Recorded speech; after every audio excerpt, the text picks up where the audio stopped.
Hello, everyone, and welcome back to a Voyager's Guide to Ravean, kind of another god profile. This time, we're going to cover another one of the homebrew goddesses, the Devourer.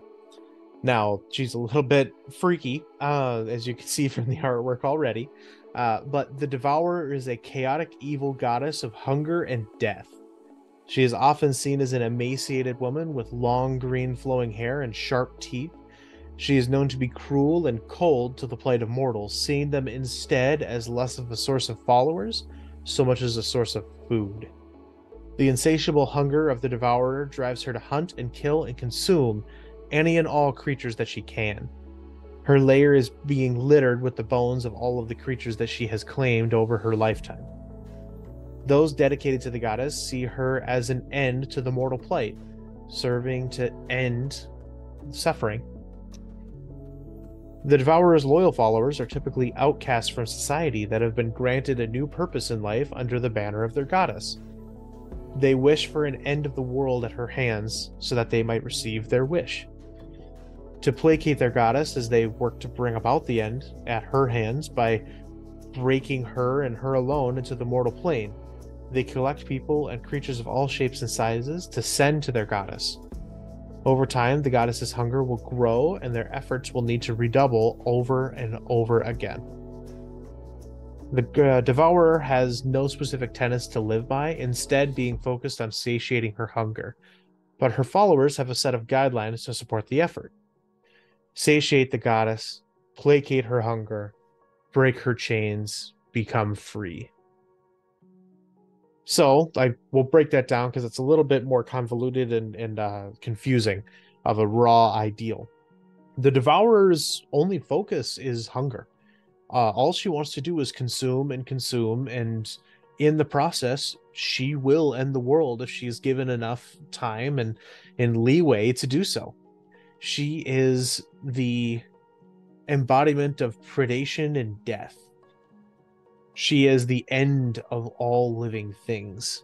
She is more than happy to consume. That is how she's designed.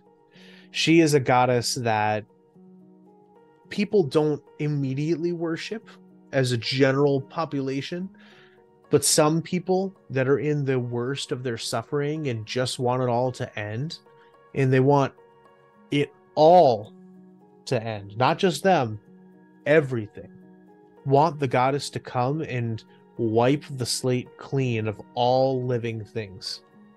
They want horrible creatures like dragons and other monsters that have ruined their lives, and even the good things that don't outweigh or do enough to stop the bad. They want them all gone. They want themselves gone. This goddess will help them do that, even if she doesn't necessarily want followers, she just wants to eat. They can use that. So they feel, as a follower from that base, that they are using her as a means of getting what they want. When in reality, she's more than happy to do what they want because it's what she wants. She wants to eat and end the world.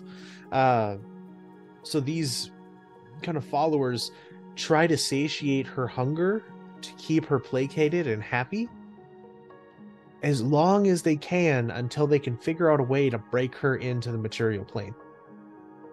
That tends to be part of how they're trying to figure out what to do, is how do we get her here? In the meantime, let's keep her fed. We're going to keep her locked to her cage in the outer planes, but we got to figure out a way to bridge this gap. So this isn't necessarily the most popular goddess when it comes to a lot of the other gods and goddesses, because they, for the most part, have followers, and they don't necessarily want their followers to be gone, because how else will they have agency? How else will they remain in a seat of power? But the Devourer doesn't care, because she is an almost mindless goddess of hunger. So when it comes to running her within a campaign, it's almost this eldritch horror nightmare of this ravenous beast that just doesn't have any personality, doesn't have any goals other than to eat. That is how he would run her. It's the darkest depths of the ocean and a toothy maw waiting for you. It is the end.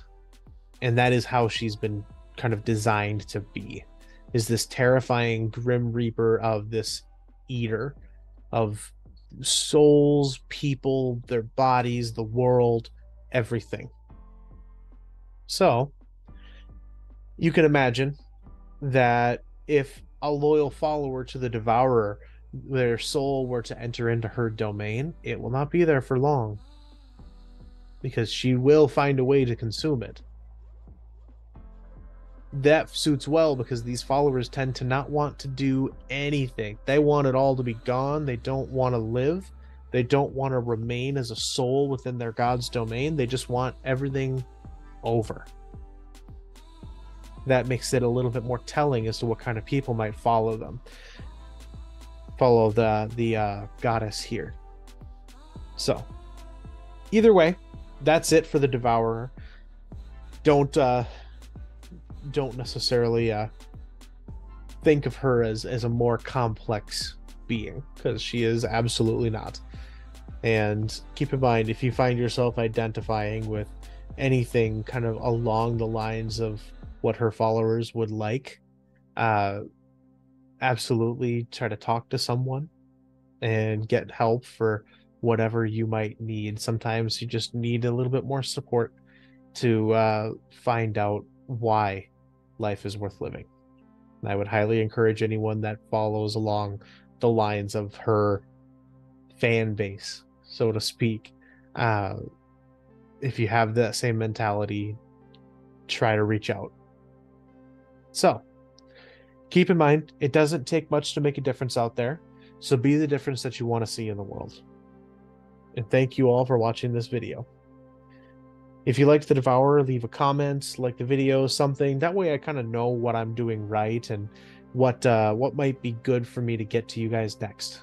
Something that'll be more entertaining or more valuable for you. Otherwise, I will see you all in the next video. Bye.